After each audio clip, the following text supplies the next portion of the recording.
Hi everybody and welcome back to Virtual Storytime at Castle Shannon Library. This is our regularly scheduled Read and Grow Stories time at 11:30 on Thursdays. We are doing a Disney princess theme today. We read Tangled, the story of Rapunzel at 10:30, and now at 11:30 we are going to read Beauty and the Beast, the story of Belle. Belle is my favorite princess, so I'm very excited to read this story. If you want to see all of our Disney Princess themed story times today, don't forget to come back at 4 o'clock to hear our last story. But right now, this is Beauty and the Beast.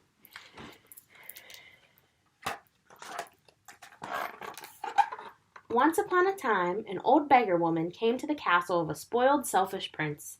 She offered him a rose in return for shelter. Repulsed by her appearance, the prince sent her back into the night without another thought. Suddenly, the old woman turned into an enchantress. She transformed the prince into a beast and placed a spell on the entire castle. If the prince could learn to love and be loved in return before the last petal of her rose fell, the spell would break. If not, he would be a beast forever.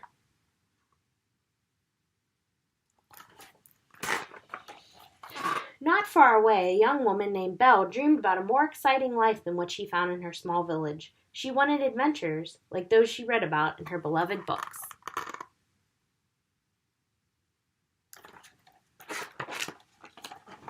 Belle always had her nose in a book, so the villagers thought she was strange, but she was also very beautiful. That's why Gaston, the most handsome and conceited man in the village, wanted to marry her.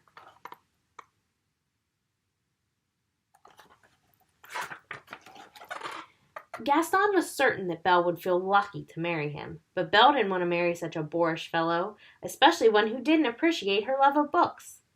"It's not right for a woman to read," said Gaston. "Soon she starts getting ideas and thinking." Gaston's a real winner. As Belle headed home, Gaston's sidekick, LeFou, laughed and called her father Maurice a crazy old loon.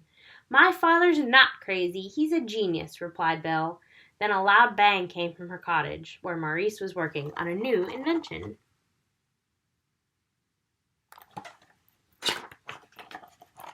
"I'll never get this bone-headed contraption to work," Maurice said, kicking a piece of his new invention, an automatic wood chopper.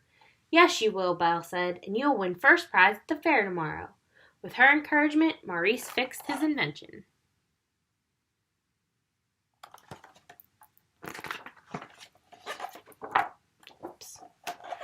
On his way to the fair, Maurice got lost, and his horse, Philippe, bolted in fear. All alone, Maurice was surrounded by snarling wolves. To escape, he stumbled through a huge gate.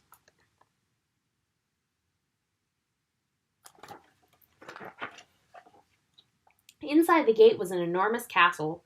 Its shadowy hall seemed empty, but Maurice heard whispering. "Is someone there?" Maurice called. He picked up a candelabrum to light his way. "Hello," the candelabrum answered.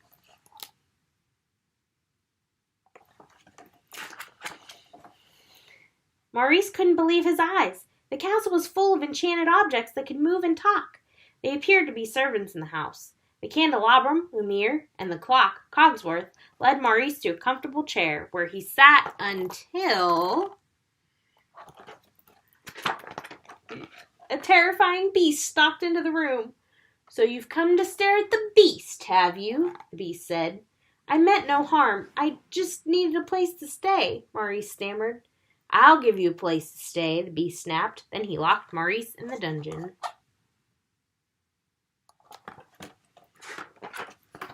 Meanwhile, Gaston had decided that the day of his wedding had arrived. He was sure Belle would marry him, so he made all the preparations, except one. He hadn't bothered to propose yet.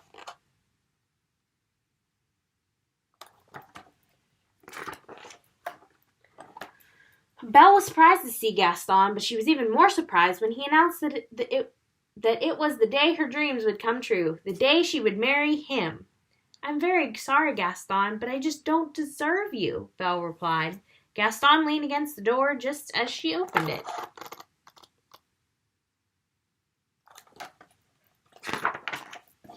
Splat! Gaston tumbled out the door and into a mud puddle. LeFou stopped conducting the wedding band to check on Gaston.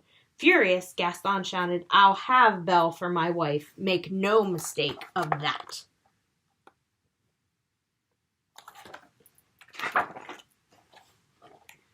Belle ran to a nearby field to clear her head, and soon Philippe galloped to join her. She was alarmed to see him alone. "Where's Papa? What happened?" Belle asked the horse. "You have to take me to him."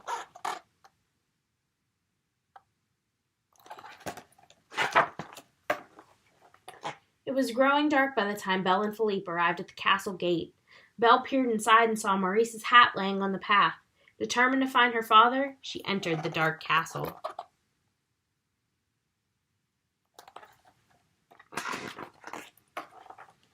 But when Belle discovered Maurice in the dungeon, the beast lunged from the shadows. "What are you doing here?" he roared. Belle pleaded for the beast to take her instead of Maurice. The beast accepted with one condition. "You must promise to stay here forever," he said.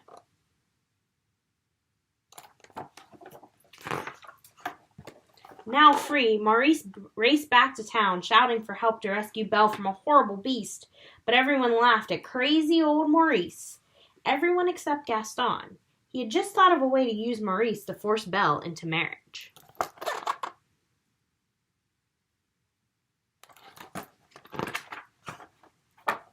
Back at the castle, Belle met some of the enchanted servants, including Mrs. Potts, a kind teapot, and her son, a cute teacup named Chip. "That was a very brave thing you did, my dear," said Mrs. Potts. She knew that Belle had chosen to stay in the castle to save Maurice. Belle shook her head. "But I've lost my father, my dreams, everything."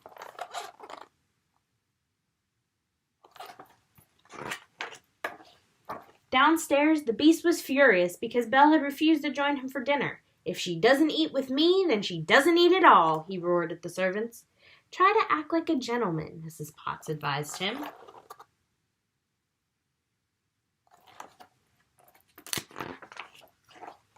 Later that night, when Belle grew hungry, she crept down to the kitchen for a bite to eat. To her delight, the staff treated her to a feast with singing and dancing. They were thrilled to finally have a guest.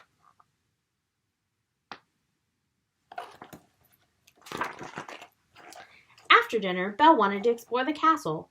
The beast had forbidden her to go into the west wing, which made her curious. Cogsworth and Lumiere tried to discourage her, but Belle slipped away from them and ventured up the stairs.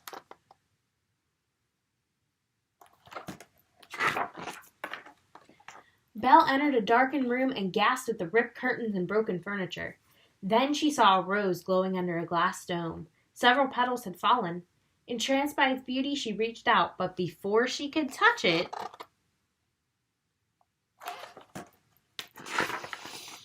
the beast burst into the room. "I warned you never to come here," he bellowed. "Do you realize what you could have done? Get out!"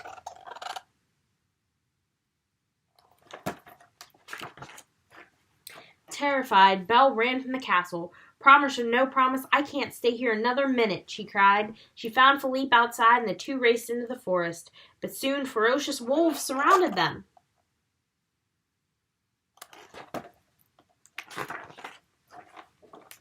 Before the wolves could attack Belle and Philippe, the beast sprang from the shadows. Growling and snarling, he fought off the wolves' snapping jaws. At last, the pack fled, howling into the woods.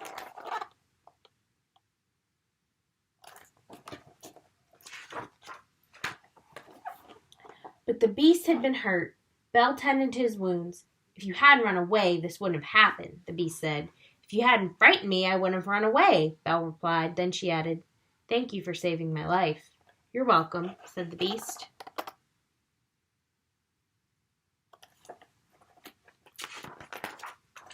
Meanwhile, Gaston, followed by Lefleur, met Monsieur d'Arc from the Asylum des Lunes and bribed him to declare Maurice insane. Belle's father would be locked up in the asylum unless Belle agreed to marry Gaston.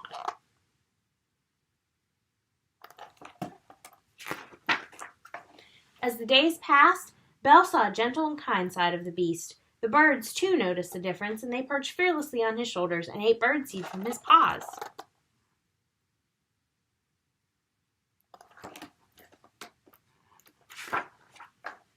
The staff watched the couple hopefully. Even Chip knew something special was happening. It seemed as if Belle and the beast were beginning to care for each other. Perhaps, just perhaps, the spell would finally be broken and everyone would become human again.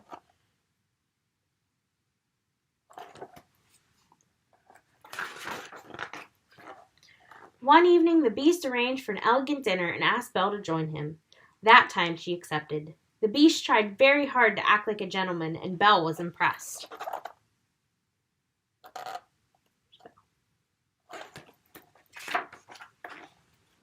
After dinner, soft music played. The Beast took Belle in his arms and they danced around the ballroom.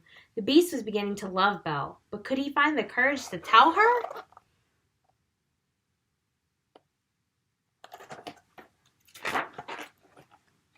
The Beast asked Belle if she was happy. She replied that she was, but she missed her father. So the Beast showed her a magic mirror that revealed an image of Maurice. He was in trouble. Although there was little time left to break the curse, the Beast released Belle from her promise, letting her go find her father.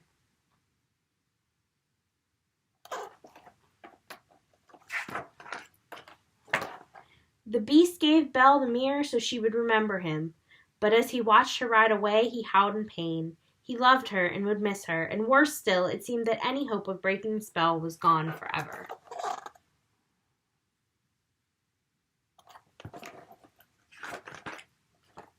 Belle rushed Maurice home after finding him. To their surprise, Chip had snuck into her bag and come along too. "How did you escape that horrible beast?" asked Maurice. "He's different now, Papa," Belle said. But before she could explain, there was a knock at the door.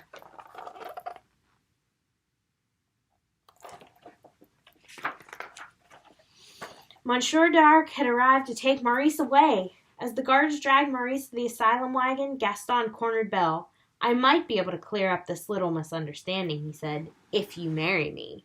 "Never!" Belle exclaimed.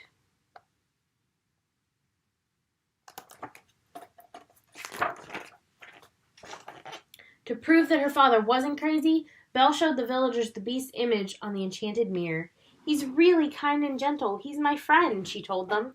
Jealous and enraged, Gaston seized the mirror. "Kill the Beast!" he shouted. Then Gaston locked Belle and Maurice in their cottage and led the townspeople with torches blazing to the castle.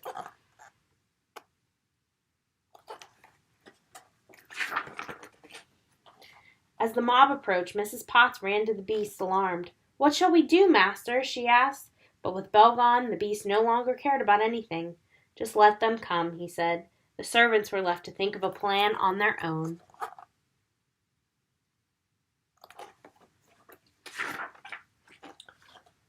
With a crash, the castle doors flew open and the townspeople stormed inside, but the servants were ready. The hat rack punched, the wardrobe slammed her doors, and the chairs kicked. At last, the servants chased the townspeople away.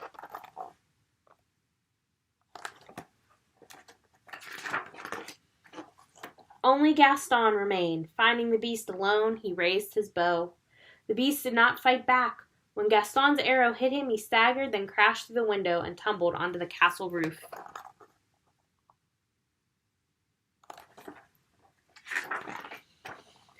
Gaston followed the Beast. "Get up," he shouted. "What's the matter? Too kind and gentle to fight back?"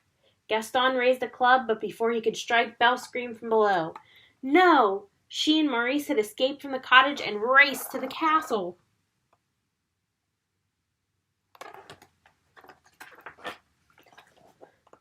At the sound of Belle's voice, hope filled the Beast's heart and gave him the will to defend himself. He lunged at Gaston and held him near the roof's edge. "Let me go! Please don't hurt me!" begged the bully.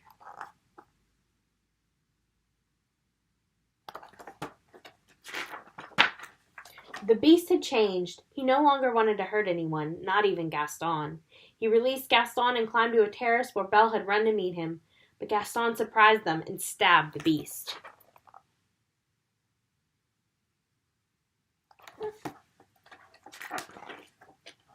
The Beast roared with pain and whipped around, startling Gaston, who slipped and fell.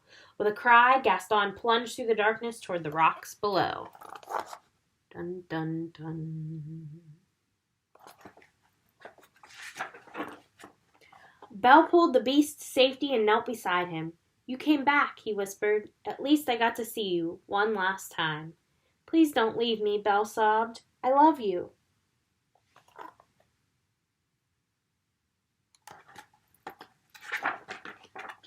As she spoke, the last rose petal fell. Then suddenly, magical sparkles began to swirl around the Beast. He rose into the air, turning slowly in a shower of light. Belle watched in disbelief as the Beast transformed.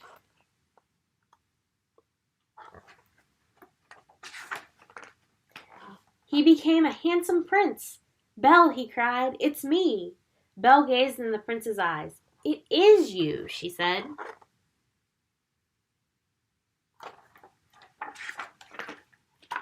Magic swirled above the castle. Happy cries rang out as the servants transformed back into their human selves. The spell was broken. "It is a miracle," Lumiere shouted.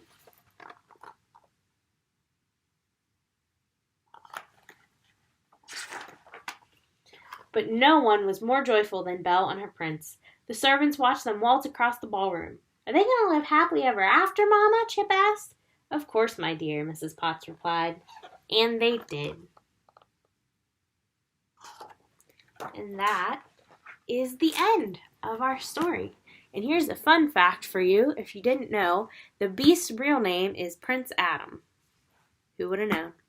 We hope that you enjoyed that story, and we hope that you will join us again at 4 o'clock for the last of our Disney Princess stories today. We hope you are all doing well at home, and we can't wait to see you back at the library as soon as possible. Have a great day!